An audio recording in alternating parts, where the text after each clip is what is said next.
Have you ever felt like there was a third person in your relationship even when you were alone with your partner? It is a confusing and unsettling feeling.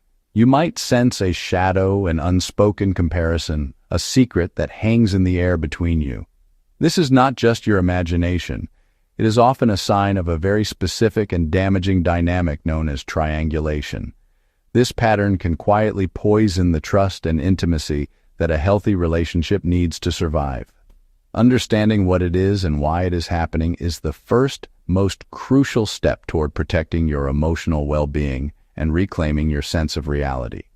This video is designed to be your guide. We will walk through this complex topic with clarity and purpose. The goal is not to place blame, but to provide you with knowledge. Knowledge is power. Let's define triangulation in the simplest terms possible. Imagine your relationship as a straight line of communication between you and your partner. It is direct, clear, and involves just the two of you. Triangulation happens when your partner intentionally pulls a third point into that dynamic, turning that straight line into a triangle. An ex-partner, a coworker, a friend, a family member, friends on social media, his phone where he has secret conversations. The core of the action is this: he is using this third entity to manage, to control, to manipulate the dynamic between the two of you. This behavior is not an accident. It is not the same as seeking advice from a trusted friend or a therapist in a healthy way. The key difference is intent. In triangulation, the third party is weaponized to create jealousy, avoid direct conversation, deliver a difficult message indirectly, make you feel insecure and off-kilter. A man might constantly bring up how wonderful his female coworker is, not to share his day, but to make you feel like you are in competition with her, forcing you to react to her presence in your relationship. The purpose of this triangle is to shift power. By bringing in a third element, he redirects the flow of communication and emotion. Understanding the why behind triangulation can help you depersonalize the behavior and see it as a pattern rather than a personal failing on your part. One of the primary drivers for this tactic is a deep-seated desire for control. When a man feels insecure or powerless, he may use triangulation to manage the emotional climate of the relationship. By making you jealous or anxious about a third person, he can provoke you into fighting for his affection. Your efforts to win him back or prove your love give him a sense of validation and control. He feels powerful because he can orchestrate your emotional responses. Another significant reason is the profound avoidance of direct conflict. Many people who use triangulation are emotionally immature and have a fear of open, honest confrontation. Instead of telling you directly that he is unhappy about something, he will use a third party as a mouthpiece. "My friends all think you are being unreasonable," which allows him to voice his opinion without owning it. He is hiding behind the opinions of others. This tactic deflects responsibility and makes it incredibly difficult to have a productive conversation because you are left arguing against a faceless crowd. Triangulation is also a powerful tool for gaslighting, a form of manipulation designed to make you question your own reality. He tells you a story about an ex, you get upset. He calls you paranoid. Then he tells the ex a different version, making you seem unstable.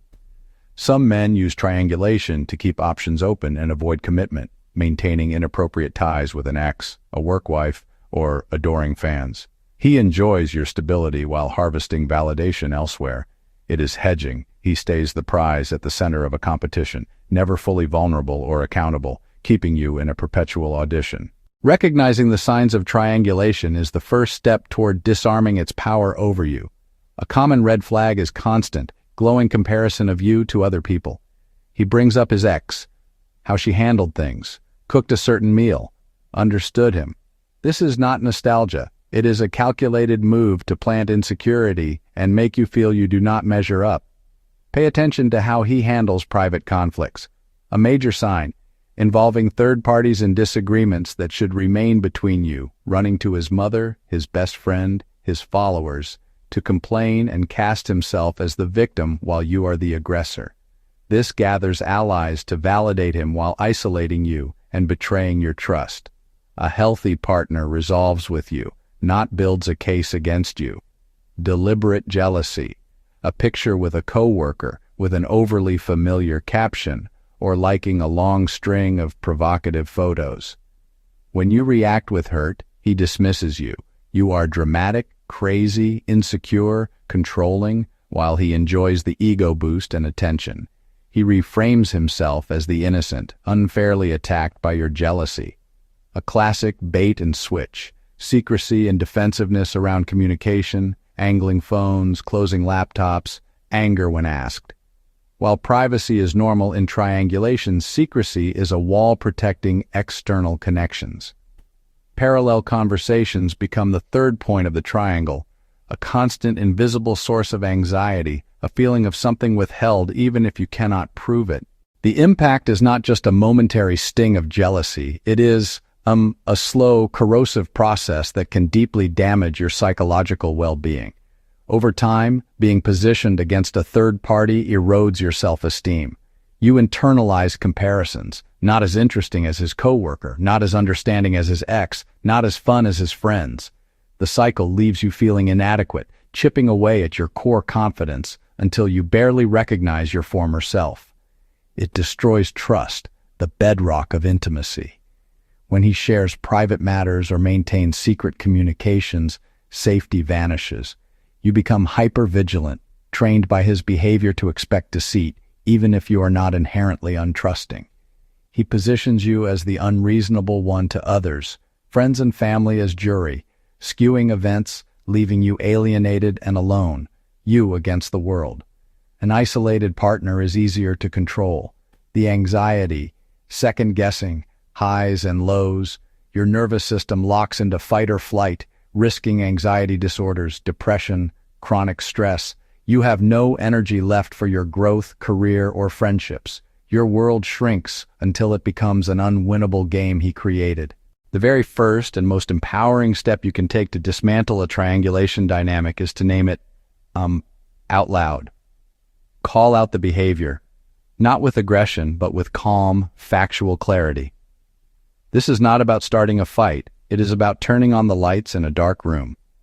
Triangulation thrives in ambiguity, suggestion, and your silent confusion. By naming it, you refuse the unspoken rules. Use simple I statements. Instead of, "You always try to make me jealous of your ex." Try, "When you talk about your ex in that way, I feel hurt and compared." Or, "I notice that after we argue, you post about it online. I feel that our privacy is being violated." Expect denial, minimization, or reversal. "You are too sensitive. I was just joking." "You are insecure." Do not argue the point. Your goal is to state your reality and draw a line. Hold your ground. "It may not be your intention, but this is how it affects me, and it is not okay." Document instances privately. Date, situation, feelings.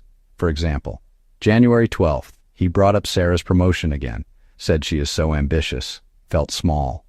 This is for you to validate your experience and see the recurring pattern. Once you have named the behavior, the next step is to establish firm, clear boundaries. A boundary is not a request. It is a rule for your well-being, what you will and will not accept. In triangulation, boundaries are your fortress walls, protecting your emotional safety. Communicate them simply, directly, without apology. Non-negotiable terms for participating in the relationship. They are not to control him, but to protect you. If he compares you to others, I will no longer participate in conversations where you compare me to your ex or anyone else. If you bring it up, I will walk away. Our private disagreements need to stay between us. I will not discuss our relationship with your mother. We need to talk to each other directly. Each boundary includes a clear action you will take if it is crossed. Enforcement requires follow-through. If you said you would leave the room or hang up, do it. Consistency is key. Expect backlash, anger, guilt trips. Do not debate your boundary. Say, "I am not trying to punish you. I am protecting myself. We can talk when you respect my boundary." Your consistent action is your power. Protecting yourself often means physically and emotionally removing yourself from the toxic dynamic. This is stepping outside the triangle. Strategically limit your reactions. Triangulation feeds on your jealousy, anger, tears.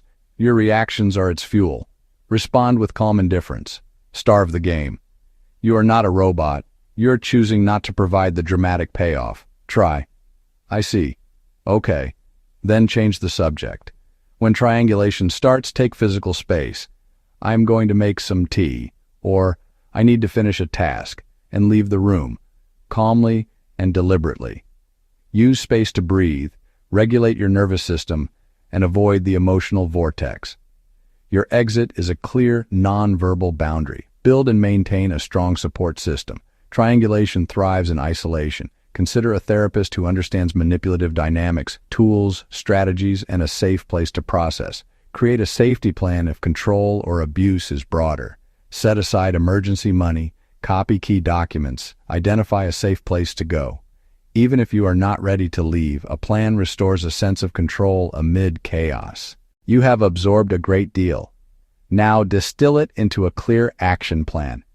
This is not an overnight list. It is a guide. Small, deliberate steps toward clarity and safety.